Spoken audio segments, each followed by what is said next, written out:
Hey guys, what's going on? In this video, I'm showing you how to make this long sleeve mock-up for your clothing brand. This is going to be part two. We're going to be adding fabric, we're going to be adding textures and shadows, and adding our graphics in as well. Timestamps will be available in the description below, so keep that in mind so you can skip to any part that you want to. Be sure to watch the full video so then you'll get the full breakdown and tutorial on how to design these clothes for your clothing brand, so you'll be well equipped. All right, bet, let's get to it. Yeah, so continuing where we left off in the last video, now we're going to draw the shadows in the various parts of the long sleeve. So we're going to start on the sides. So I went ahead and I went and got my soft brush, and I'm just going down the sides like so. I'm going to add all of these shadows, and then once I'm done, I'm going to add Gaussian blur. Also, make sure to turn on drawing assist on your new layer, so then it'll appear on both sides of the mockup.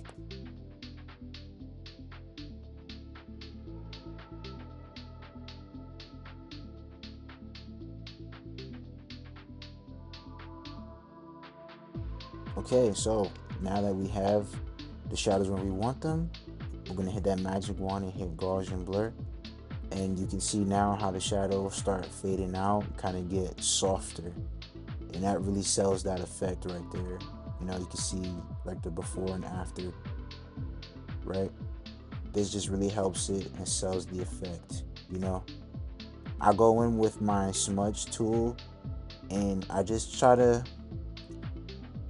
try to fill it out a little bit, just try to put some movement there where I want it. But I'm looking at this and I'm liking what I'm seeing.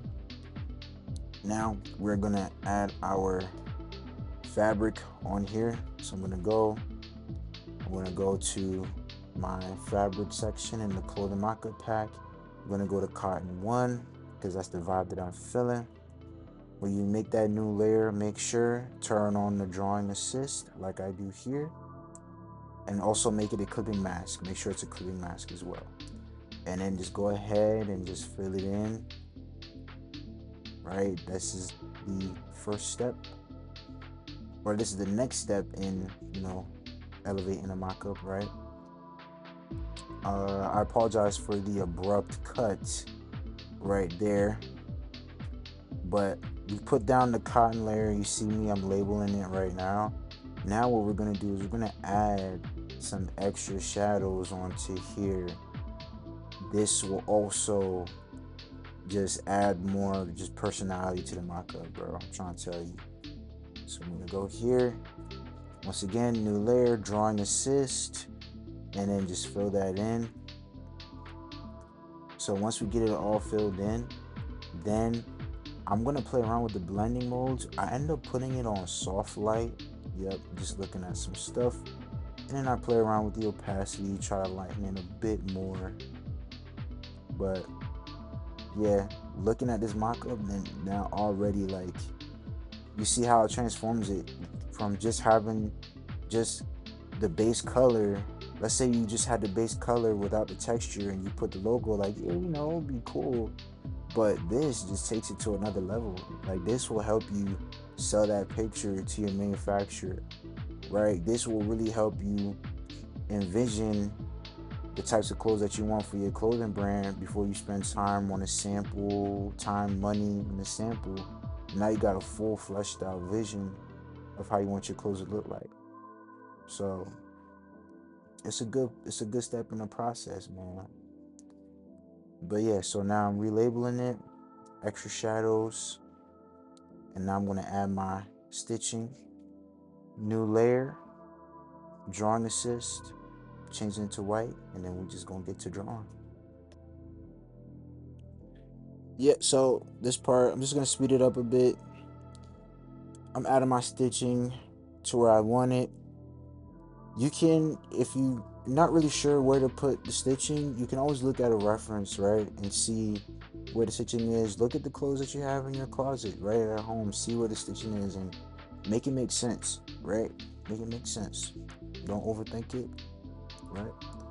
So now that I have all my stitching down, what I'm gonna do is I'm going to duplicate that, and then I hit invert on the duplicated layer. So I duplicate stitching, then I hit invert. This will change it to black.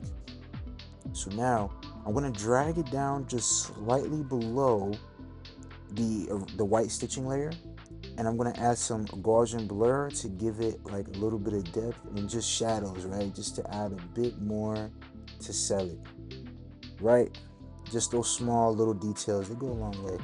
And then what I'm going to do is I'm just going to clean up some little parts missing. Yeah, and always, go back through, look at your mock-up just for those little, leftover marks and stuff like that, and just clean it up. So just have an active eye, and always go back, zoom in, zoom out.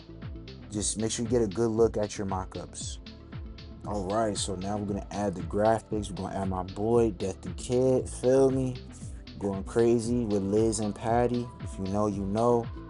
But yeah, so anytime I bring my graphics into my mockups, I duplicate them. So I have a copy, and I bring the original one all the way down to the bottom of my layers.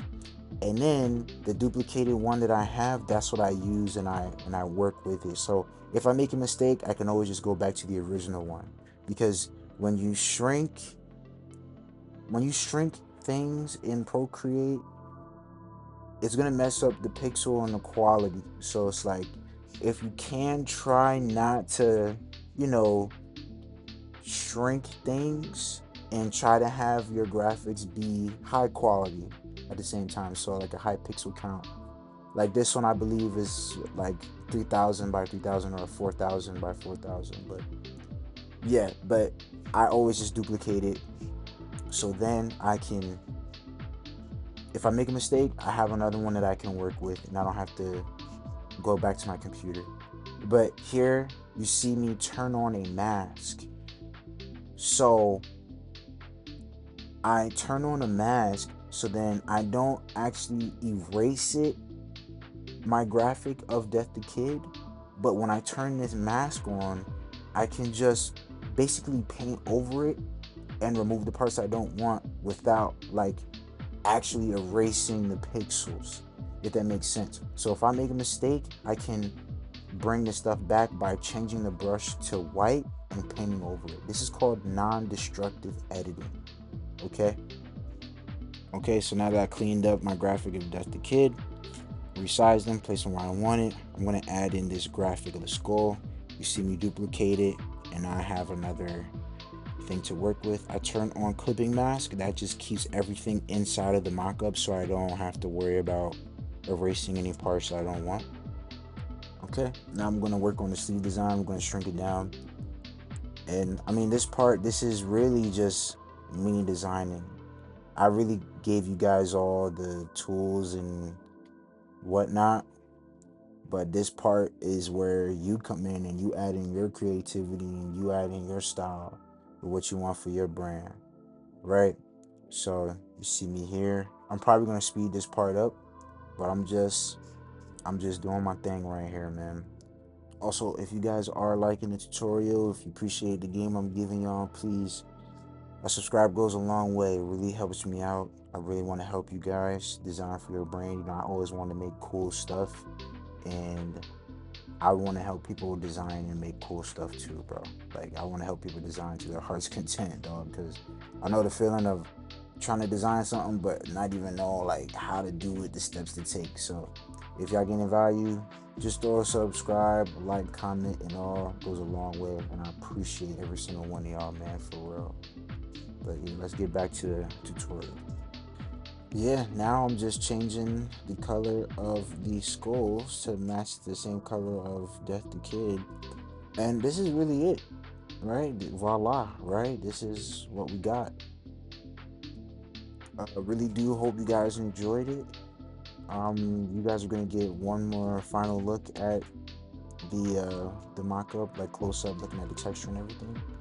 But yeah, this is really it, man. I appreciate you guys if you stuck around and watched everything. I hope you really gained value and were able to learn how to make mockups. If you want to design mockups like these, I have a mockup pack in the link in the description. It has multiple mockup outlines, a hoodie, button up, a puffer jacket, jeans. There's multiple different types of jeans. It has this long sleeve hoodie right here, along with the fabric and the textures that I use, aside from the graphics, right? The graphics aren't included. But yeah, everything else is there, the stitching, everything. So if you want to give it a try, there's a link in the description. But other than that, man, God bless y'all and everything that y'all doing, man. For real, I hope y'all go up and y'all can go crazy with y'all designs and y'all clothing brands, bro. But with that, I'm about to be out of here. Peace.